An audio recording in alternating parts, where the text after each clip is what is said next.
Kumusta po yung naging pag-arrive ng ating presidente diyan nga po sa New York? Kumusta ma'am yung naging pagsalubong sa kanya ng mga tao, especially ng mga Filipino dito po sa New York, Ma'am Marisa? He got a warm welcome in New York. However, maraming mga nag-demonstrate. There are a few of those demonstrators sa kanya na they committed this demonstration because they don't agree with a lot of the policies of the president, obviously.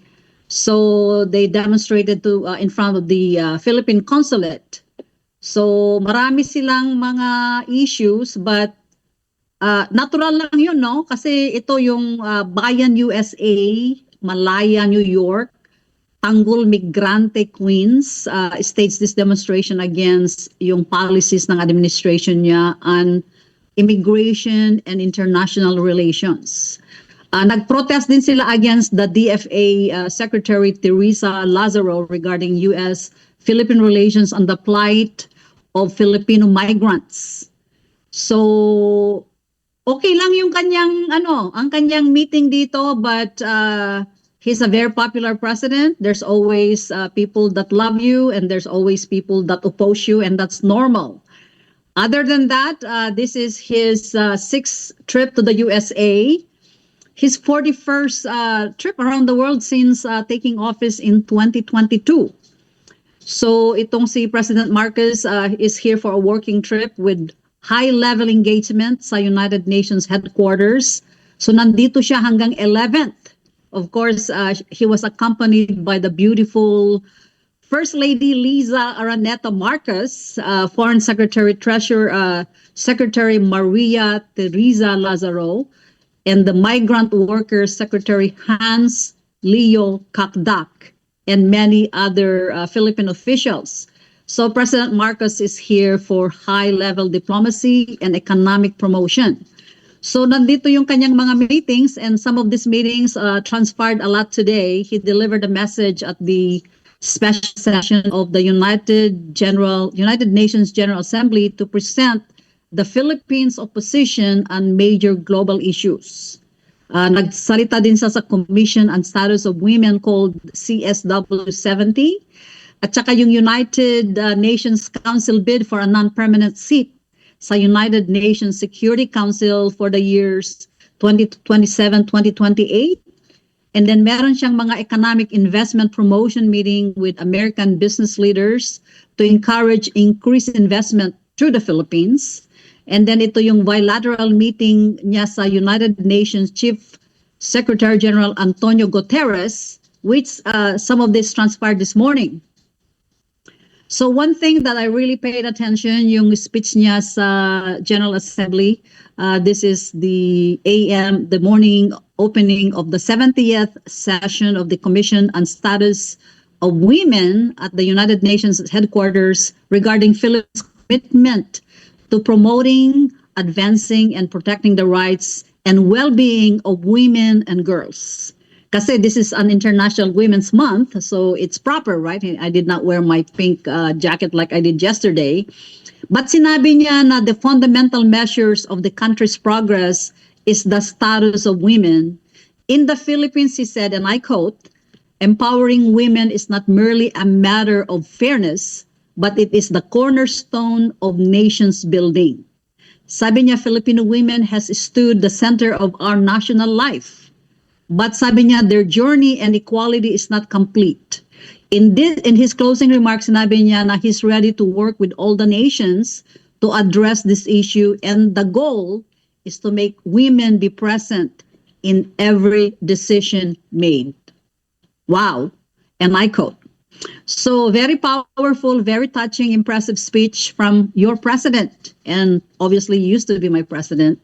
So umattend siya attended a dinner tonight, rallying yung appeal niya nga sa support ng mga United Nations members and countries to campaign for the non-permanent seat at the United Nations Council for 2027-2028 para naman ang Philippines will have a voice on global safety and security. So yung results nito hindi pa natin alam, but the good thing is he made his presence known na sana magkakaroon nga ng seat ang Philippines para magkakaroon ng role sa global safety and security, lalo yung nangyayari ngayon dyan sa Philippines with against China. So also the president likewise met with the United Nations Secretary, just like I said this morning, Antonio Guterres, to discuss the escalating situation sa Middle East crisis. Kasi syempre, to reiterate the importance of promoting peace and supporting the protection of civilian affected by this tension.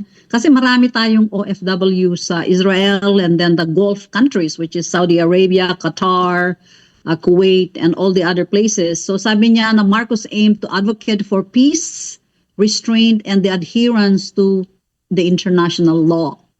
So ang galing, no?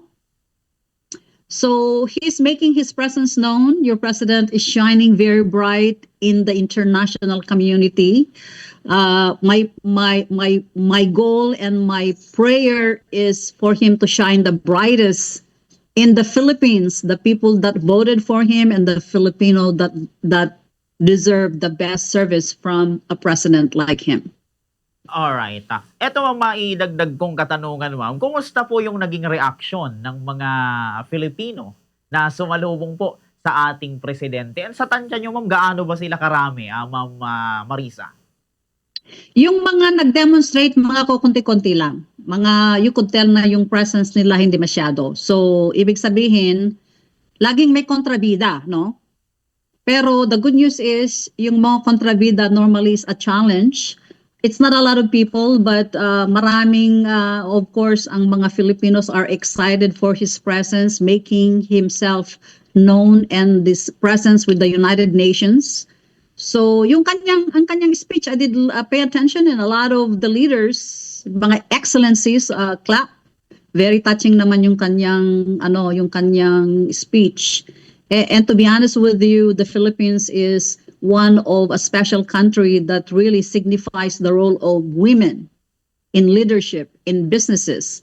So hindi kagaya ng mga ibang third world countries that the women are behind men always. So I love the fact that he's big on promoting and completing the role of women in society. Sabi niya not to assume and not to have this negative connotations for women. So yun ang in-encourage niya na there should be not only the leadership and opportunity, but the equality of women with men. So yun ang kanyang advocate is for women to be equal with men. So we'll see what happens, but he made his presence known and he made his voice, heard loud and clear. So hooray to women, and hopefully it will work out that one of these days, sooner than later, ang mga women will have the same opportunities as men, especially the gentlemen. Alright. Ito, ma'am, bukod ma'am sa pagtalumpati ni President Marcos Jr., ano pa ma'am yung mga nangyari para lang alam ng ating mga audience po? So, a lot of the women, actually yung speech niya kanina, that is critical because that is the 70th session, and it's critical because a lot of, bago siya nag-speech, there's a couple of men and then all these women spoke before and after him, and his message was very good. His message is transformational, and it touched a lot of the women leader that was in the United Nations Council today. So, bravo ang inyong Philippine president. I'm hoping that it's not only in the speeches, but in action. I would love to have your president, like our president in the US, is unstoppable force to be a leader of the country that is great. So he's admired, and just like I said, he shines brightly in the Filipino international community. So I'm excited to what this meeting brings. But obviously, yung kanyang mga agendas dito hindi pa tapos. But those are the two things that he did today, or three things. Nag-dinner siya sa yung pag-rally nga niya na magkakaroon ng seat ng Philippines with the 2027-2028 term. So we hope that the Philippines will continue to be a presence, and President Marcos will continue to make a mark, to be a leader that is leading a country that is powerful, beautiful, and a country of a lot of amazing nurses all over the world and excellent OFW. I mean, gosh, uh, kung magkokolensik lahat ng OFW natin, I can tell you that majority of the world will be disabled. So ayan yung sinasabi ko na dapat hindi lang siya his asking for equality and more opportunities for women, but more importantly, dapat my goal and my hope is that the leadership that handles the OFW will fight for a fair treatment sa mga OFWs. I just had a recent visit to Hong Kong, Japan, Singapore, and Thailand, and I've had conversations with these women. They work 14, 16-hour days, 6 days a week. They eat the same noodle that they have eaten for 6 days, and they have a day off on a Sunday and a 2-week vacation every 2 years. Sa US standard, that is slavery. And I hope that the Labor Secretary of the Philippines will fight for not only the women's right, but the OFW rights for a better treatment. At saka discrimination. Pag nakita ka na Filipino sa Hong Kong, they look at you like you are all maids. But the thing is, whether you are a maid or you are a doctor, all human beings deserve to be treated with respect. But this country that OFW are serving don't have any respect for the people that are serving them. That is not fair and that is not right. So I hope that the Philippine Labor Department will make a point, not only fight for fair salary, but fair treatment. And they cannot be treated like slaves because they're not. They deserve better.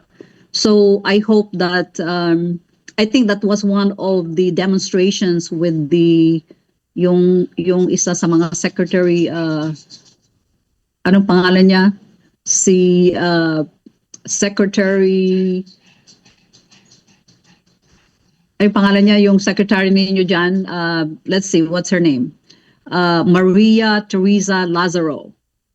I hope that the voice of the people in Israel, in that Gulf region are affected by this war right now is not only be protected, but be safe.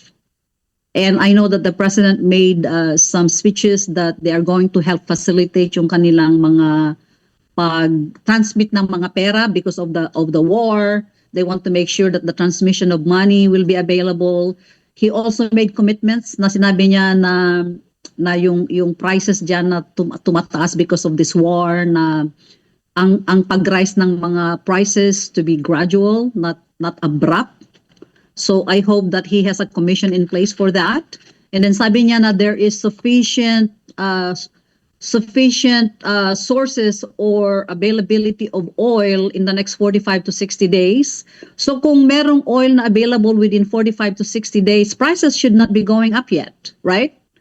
But in America, the first day, our prices per gallon went up 25 to 35 cents that same day. So alam ko na dyan sa Pilipinas, marami ding nagrereklamo that it's going on the same way. So there has to be a commission to stop price gouging. So I hope the president have that in place and continue to pray for the president of the Philippines and for the peace of not only for the United States, for Israel, for the Gulf countries that are being affected by this war. This is a necessary war that to attain peace. This was a necessary war that the U.S. has to be involved in. So we hope for peace and mabuhay ang Pilipinas. Alright. Eto ma'am, mga karagdagan na lang siguro ito ma'am na katanungan. Para sa inyo ma'am, ano ba yung magiging impact or epekto nitong pag-visit po ni President Marcos dito sa New York, sa ating pong bansa, especially sa mga kababaihan po natin, Ma'am Marisa? So, to reiterate na gusto niya talagang magkakaroon ng women's equality. So, the fact na ang Philippines is one of the leading countries that promote women, this is him making it known to the other countries that do not treat their women correctly, just like India.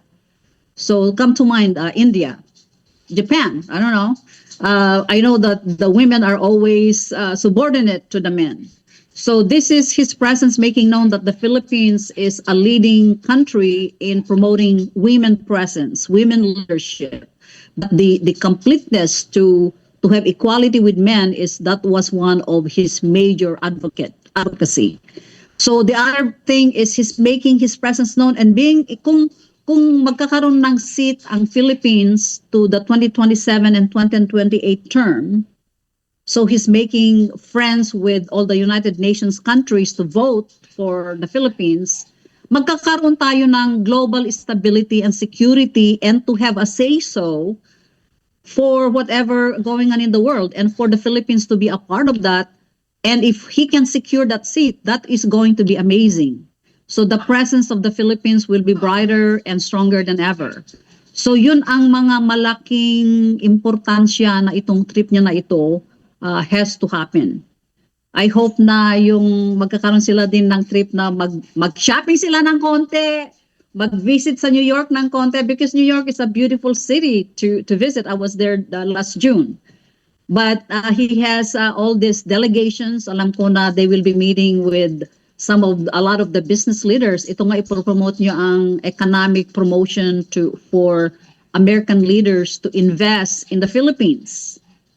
To help the economy. But I'm hoping now with all the scandal, with all this corruption going on in the Philippines, I hope that some of the business leaders in America will oversee that and will still feel that the Philippines we have strong allies between the United States and the Philippines that hopefully that will not they will not discourage them from investing in the Philippines for such, because the Philippines need that more than ever. And I'm hoping that this will have a great impact. And also this visit, will they be able to communicate and have established relationship with other major issues that the Filipinos are having in America? Immigration is one of the big ones, and I know that they're here. They have some delegations to have a conversation with that. Kasi marami ngayon ang sitwasyon dito ang mga Filipinos, but again, the immigration is being enforced equally because the law is the same for everybody. But because the fact that Philippines a special ally of America, I hope that the communication that they're going to have with delegates will touch that part. That, hey, we're Filipinos, we're here, we're your friends. We've been here for the longest years. We have a very strong ties and strong relationships together. So I hope that relationship continue to be nurtured by this trip. Alright. Yun. Sa ngayon, ma'am, nasaan na po si President Marcos Jr.? Or ano pa po yung mga susunod, ma'am, na mga mangyayari, gagawin pa ng ating presidente bago siya umalis balik ulit ng Pilipinas? Ma'am Marisa. So in closing today, nag-dinner siya. They had that dinner for the yung nag-dinner sila, and he rallied the United Nations members and countries to campaign for the Philippines to have a seat. So yan yung closing day nila ngayon dito. He spoke with the 70th session of the women's group sa United Nations. So that was one, and then he met with the United Nations General Secretary to discuss about the issues in the Middle East. And then to end the night, nag-dinner siya for rallying for the seat of the bid for Philippines on the 2027-2028 Council. So that was the closing. And siguro bukas, he will be meeting with the business leaders for the economic opportunities and business opportunities available in the Philippines. And those are the major things that he is here to accomplish. So there will be an update tomorrow. I will be checking on top of what's going on, but he will be here until the 11th. So this is only the 9th. So his day here in the US was just beginning. This is the first day. So alam ko na maraming lined up impactful meetings that he has until they leave on the 11th. But just like I said, that I hope that they will find time to go to Broadway, to go shopping, to have nice dinners with friends and families in New York. But other than that, this is a full pack working visit for him. And always, the US is always very happy to see him here. Alright, yun. So sige, Ma'am Marisa, bago tayo magtapos, siguro ano na lang po yung maiiwan natin na mensahe sa mga kababayan po natin, sa mga tao dyan, and sa mga kababaihan in connection po dito sa pag-visit nga po ng ating si President Marcos Jr. dito po sa New York. Sige, ma'am, bigay ko po sa inyong linya. So, lagi kong sinasabi na dapat he shines very bright here in the international community, you know. Hooray to the women of the Philippines, and I hope that the other leaders of other countries will allow their women to have the equal opportunity that Filipinas have. But I hope and pray that he shines the brightest in the country that voted for him to serve them, care and fight for them, provide the benefits like sufficient foods, good health care for everyone, stop poverty at all levels, provide equal opportunity for each Filipino to achieve their dreams, and live life that's not only full, but peaceful with stability and safety for each Filipinos, because the Filipinos deserve that. So it's been a pleasure, Bombo Quiardo, and I'm sorry if I'm mispronouncing your name, but mula rito sa USA, ako si Bombo International News Correspondent Marisa Pascual para sa #1 most trusted, unmatched source of news and information. It's Bombo Radio Philippines. Basta Radio. Bombo.